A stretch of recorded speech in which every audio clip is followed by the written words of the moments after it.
tonight this is Captain Ron presents Fun with Real Estate.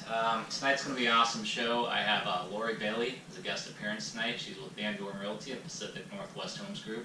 I have some funny comic stories again for you to go off of. Again, and then we have another surprise location which I'll hold up so someone can win a prize.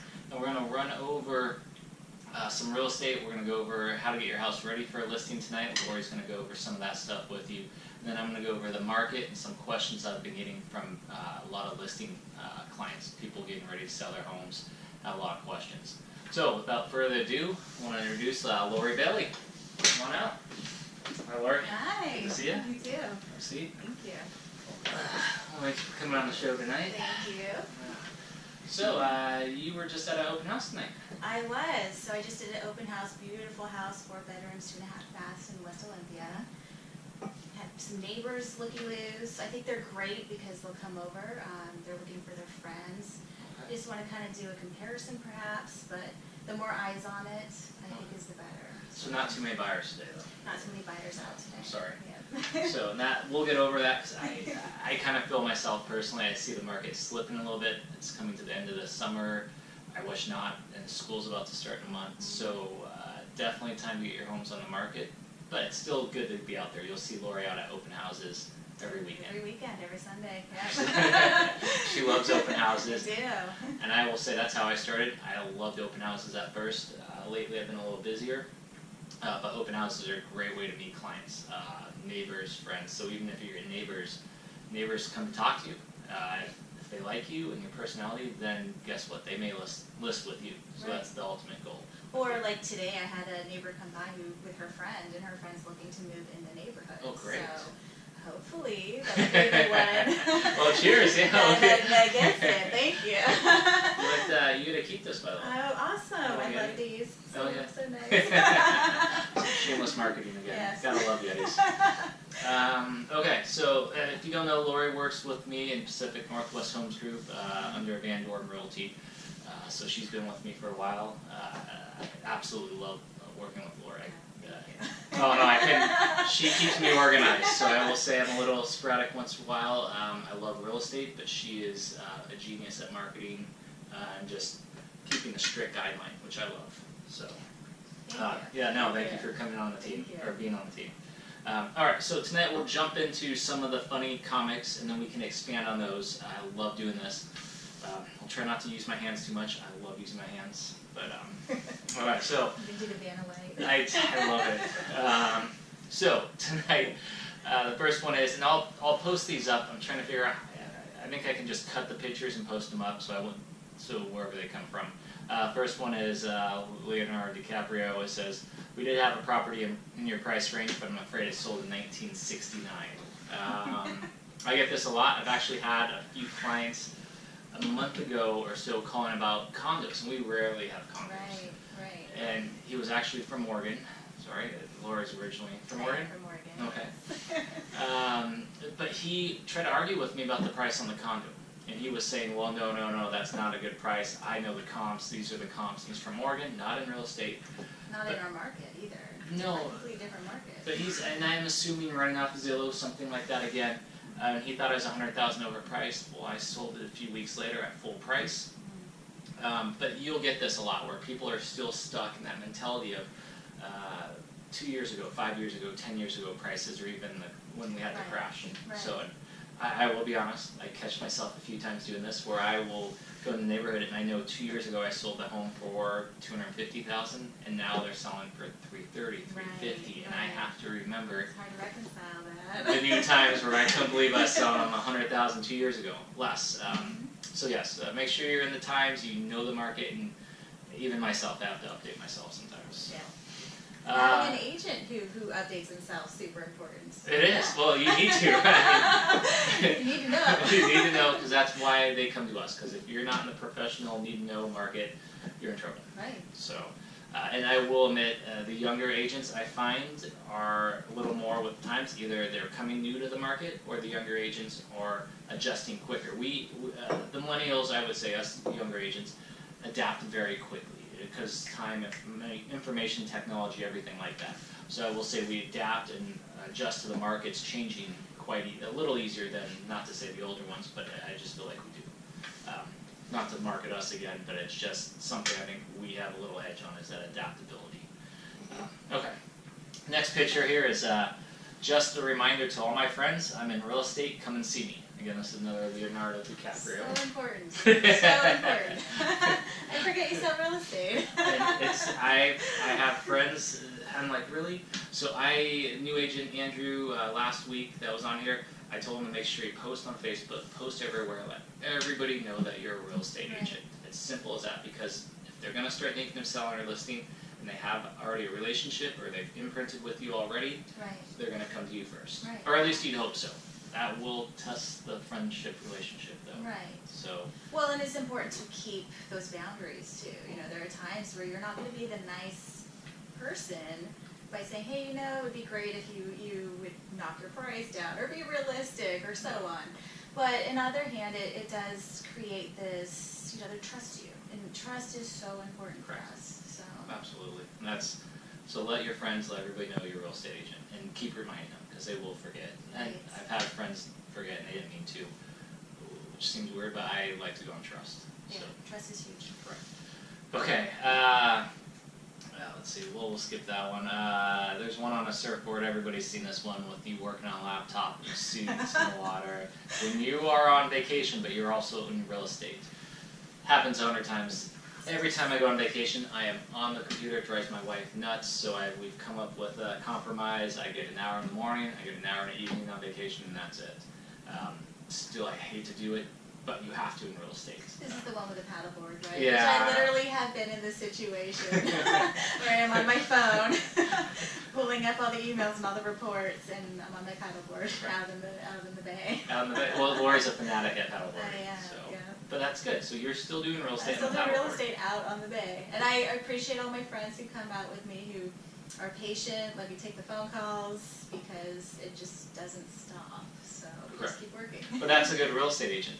You will. It's amazing. I've dealt with all types of agents. Lori will stop and take the phone call, and that's what you want on your site. So when you're hiring an agent, they may have hobbies, they may have whatever it is, but if they're the ones that are committed, they'll stop where they're at paddleboarding in the middle of sound. I can just picture Lori on her cell phone going through emails. Sitting down so I don't fall. Sitting down, okay. I would try. I'd be the guy trying to stand up. Yeah. I can't get my phone when it opens the doors. Okay. Fair enough. So no standing, sitting. All right. Last one here. It says you stated you were not picky. 62 showings later, 5 months, has determined that was a lie.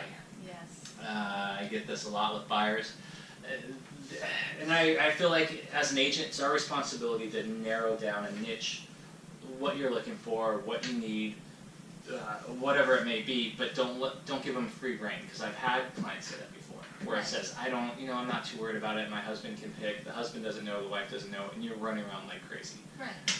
Or location. I mean, there's things like when you're moving, and if you have kids, and you can look online, find the resources for schools, get the ratings, so on. You can do that.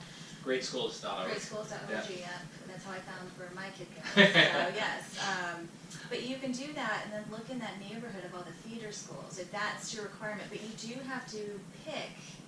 What is your requirement? For me, it was a school. For other people, it may be they want a certain size yard, or they have a bigger family. They need more rooms. So, and not being too picky, but being realistic.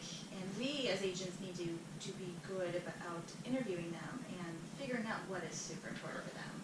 And that's why she's great at this. She will interview. She will make sure we don't give you free rein, but we work for you. But we won't let you go all over the place. And I will say location is huge. I've had clients go from, Elma all the way to Onalaska and everywhere else, but that's okay. If they're coming from out of town and you know that certain house you're looking for, you know the niche, but you just want to look at locations, fine. Right, absolutely. And then we found them a house. It took a whole day, but that's okay. It wasn't a 5-month spread. Right. I've had clients do the 5-month spread, and after that we had a serious talk. Right. So yes, go with Lori. Really, as a client, as someone looking for a house, go and explore. Go figure out what you like about a town. Actually, some of the best clients I've had actually went out by themselves and would save me time, and it was so sweet. And they said, hey, Ron, we found homes, we went and drove by them, we didn't like them, here's the 2 we did like, we drove by. And they went all around town, half a day on the weekend, full day, then they'd tell me and pick 1 or 2 homes that they wanted to see at the locations. Right. I really appreciated that. plus they weren't wasting time with me, we weren't kind of doing the whole jargon back and forth, they actually did it on their own, showed me the few homes they wanted, then trust my opinion on the homes when we actually got their location, price, everything else. Well, and sending pictures of homes you like, I like when people do that because you Yes. kind of figure out a pattern of, okay, it looks like it's a single level or a two-story. Correct. I can figure out little things that they like about it and then try to match that better in a specific area that they're looking for. Well, you're doing the baseline, which is brilliant, because when you can do a baseline, when I have clients send pictures, we do the baseline, I can say, oh, I know exactly what you're looking for. I can tell they want a new kitchen, I can tell they want a new outside, they want a big yard, whatever the pictures are. I can really base that off the baseline of, okay, this is where we're at. I won't send you remodels, I won't send you other stuff that you don't need. So especially if you have out of town, I have military buyers. Yes. They're coming out of town. They've never been to the town, the city. We are virtually, I'm taking the phone and showing them the houses. Via Oh, so you're FaceTiming? Yes. them. And, having them narrow it down based on, oh, I like this house, based on these things. I can give them a specific location, but whether it be close to JBLM or another job, makes it a lot easier. Yeah, and that's another thing that I love about Lori is with the technology, we'll FaceTime, because we do get a lot of military. We get a lot of boots on the ground, but if they're not able to get boots on the ground, we can take care of them and do FaceTime. I've sold 3-4 this year via FaceTime. Lori's done the same thing. Right. One of our old agents, David, bought a home with me via FaceTime. Yeah. And so, in military as well, so he flew out and, so that was really cool that they trust you. Trust right there. No, I know. Trust is so Although big. I will say the most nerve-wracking thing is when that client pulls up to the house and you're closed on the house and they're looking at it for the final walkthrough. If they make it to the final walkthrough, The very first time. or the closing, and you're already closing the home, you really hope they like the house. I will say nothing's more nerve-wracking because if they don't like the house, well, that's a whole nother ballgame. Knock on wood, I have not had that happen. I know. They loved it and I cried. So yes, that's good. One last one, and then we'll jump into a few tips and kind of wrap this up tonight. It's been a crazy night. I know you've been working hard all day, so I appreciate you coming by. One last one here. If cauliflower can somehow become pizza, you, my friend, can become a homeowner, and that's dealing with people renting. This has been going spam all over. I can help. So true. Have you tried cauliflower pizza? I have not. Although You should. we are vegan a few times a week because my wife, we do purple carrot, whole box thing we order. So a few times a week I'm vegan. So I've done cauliflower bowls and all that, but no pizza. No, not yet. Not yet. But I do agree with this one too, because a lot of the time the rent is more expensive than owning a home would be with all the expenses. It's just, and the rents go up every year too. So. Correct. Yeah. Oh, they're skyrocketing here. It's Yes. crazy. Yes. And this goes, I'm divided because you need to buy a home. I have two different clients. The military say no because they rent, but they got that stipend. I find some of the military that are smart, they buy the home because, again, the rent was the same price, if not more, than actually buying the home.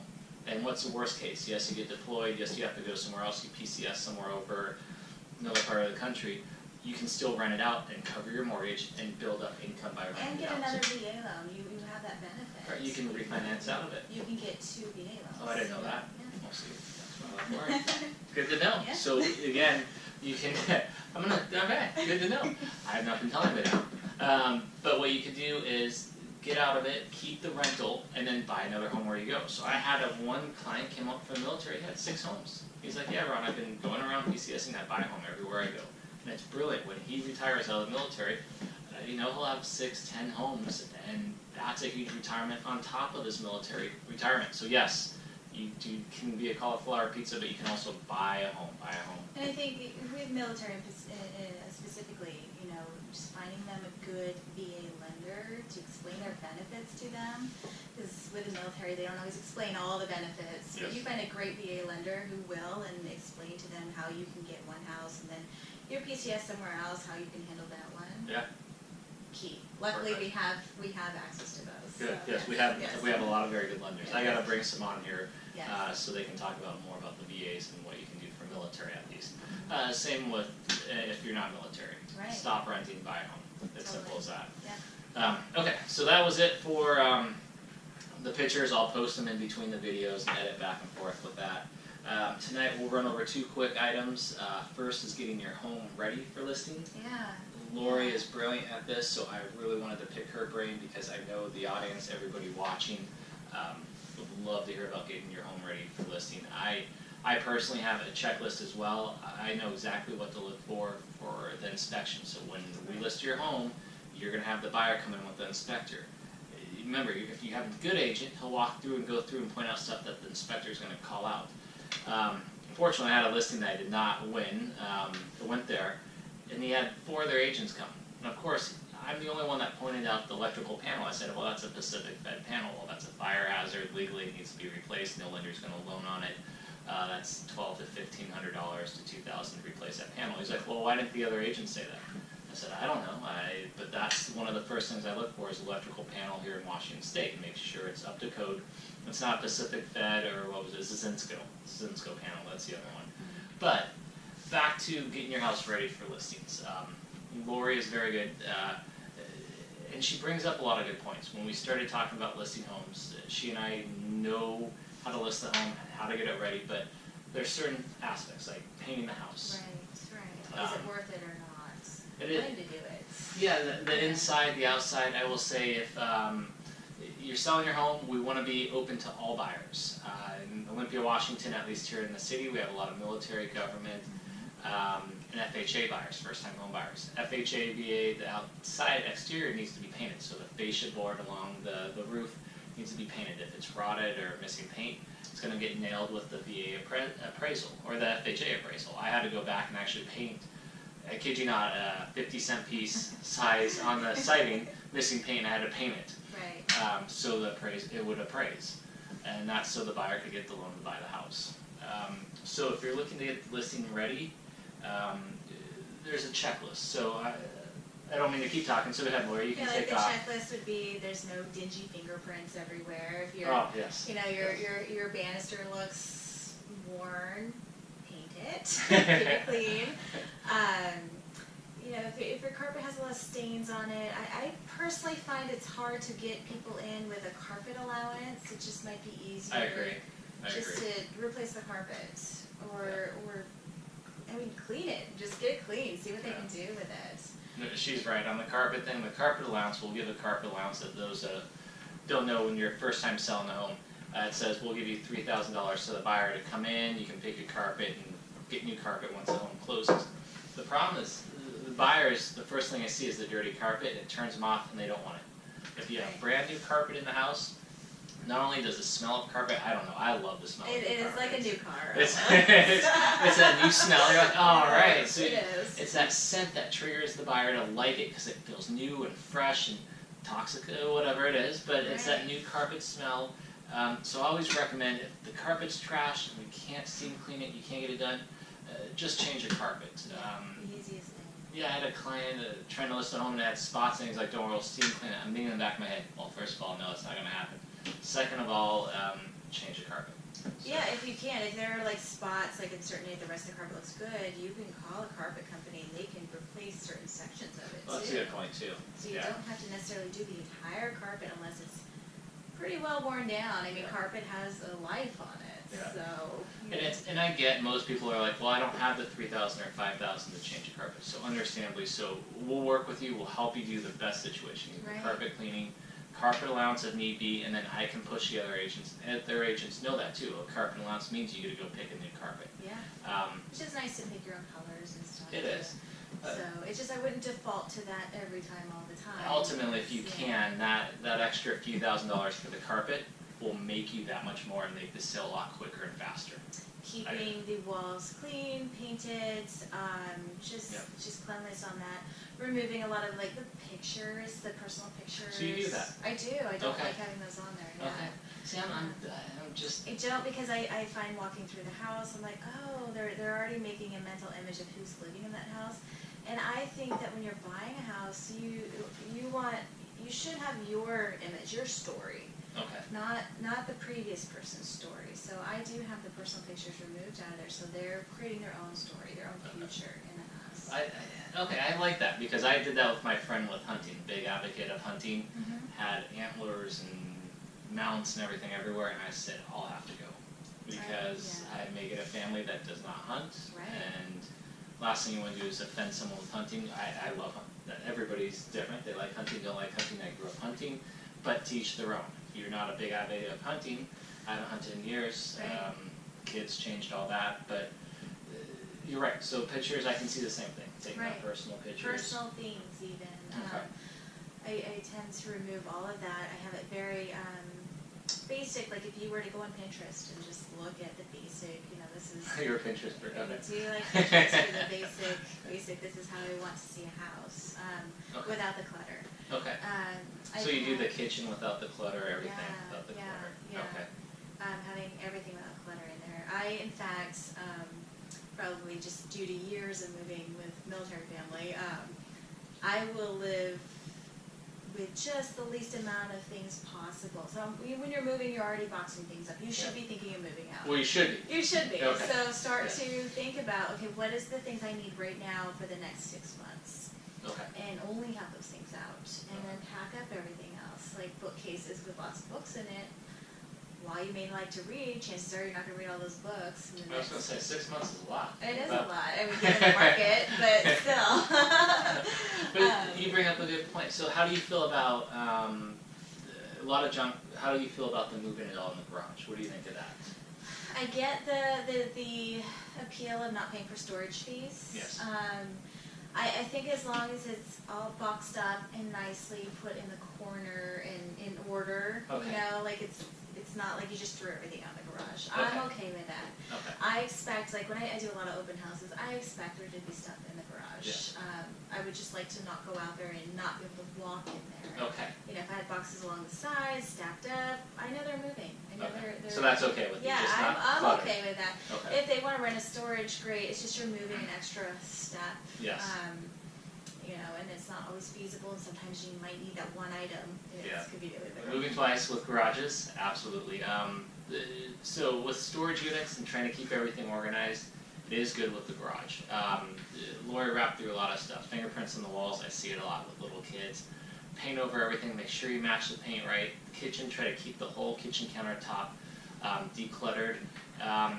What I find that's useful with Lori, I know she's going to go through more of the inside. I find in the crawl space, vapor barrier and insulation in the crawl space, check that out before.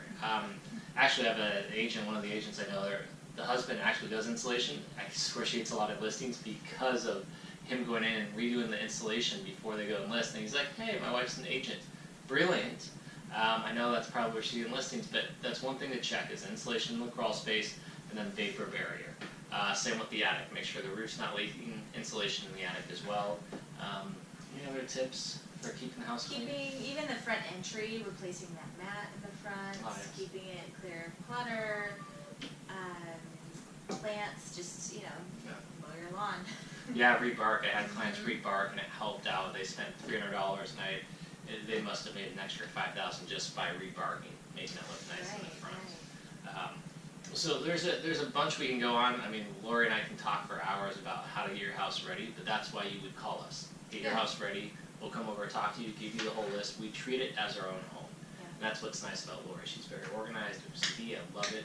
She knows what she's doing, and she will get your house ready to list. I do like the checklist too, because if you choose to use it, great. Mhm. If you don't, at least you saw it. So it's on the list. You have the list and you're ready and you know how to get your Yeah. home ready to list. That was our main point, is I wanted to talk about that. The other thing was the market. I've been getting a lot of phone calls lately with friends that were thinking about selling, maybe thinking about listing their home, and they're worried about the market either slipping, or they hear from other people, other agents, that the market's going to crash in 2019. Where are we going? So I'm going to touch briefly on that. It's hard to predict where the market's going. I will say right now, we definitely can feel a slip.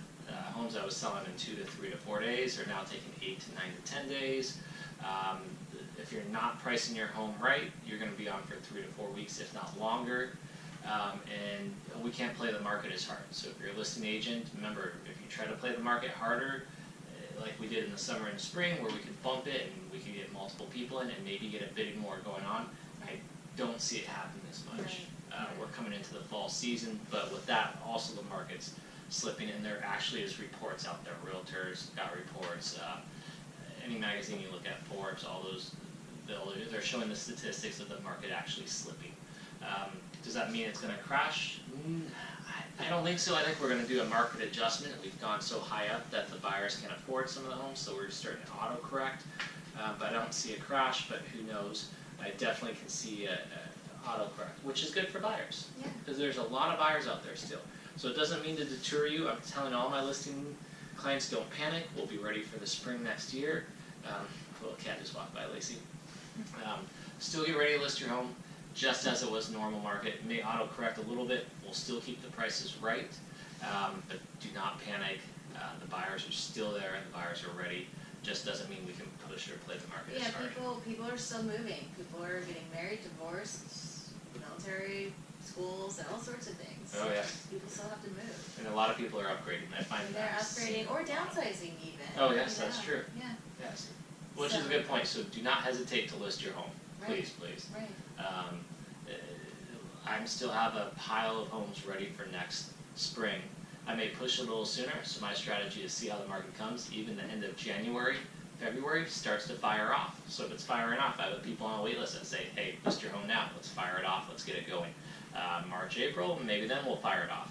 I don't like waiting until the middle of summer when everybody does, because then it's just flooded and you lose the uniqueness. I'd rather be the only one in your neighborhood instead of waiting for 3 or 4 other homes, and then you list. Now you're number 5 in your neighborhood.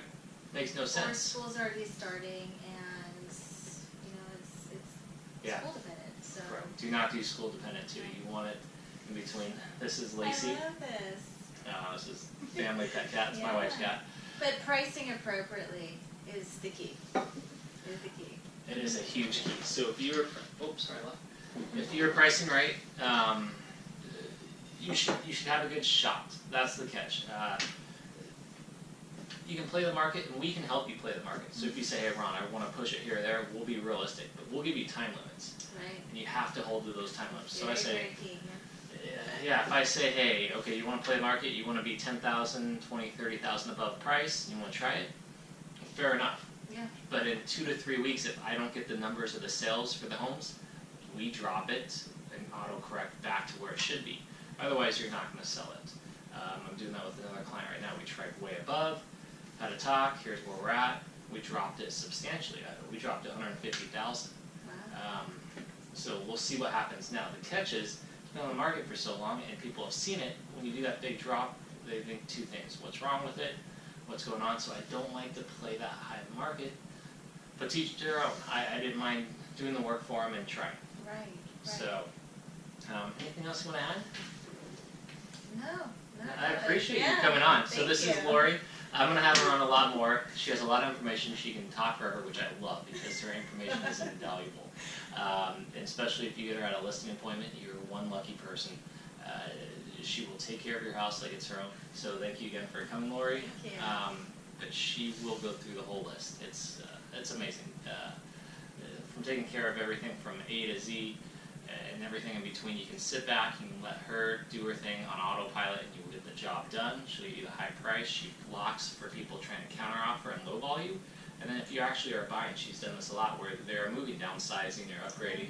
She helps you and goes and negotiates the deal for a better price. Not only does she block on the front end, but she also negotiates on the back end, which is great. So Yeah, take the stress away. That's my goal. yeah, that's literally what it is, because it is a stressful process. Yes, yeah. So I appreciate Lori being on here. Thanks, Lori, for coming. Yeah, thank you. Yeah, absolutely. Thank you. And everybody else, have a good night. That's Captain Ron. Have a good evening.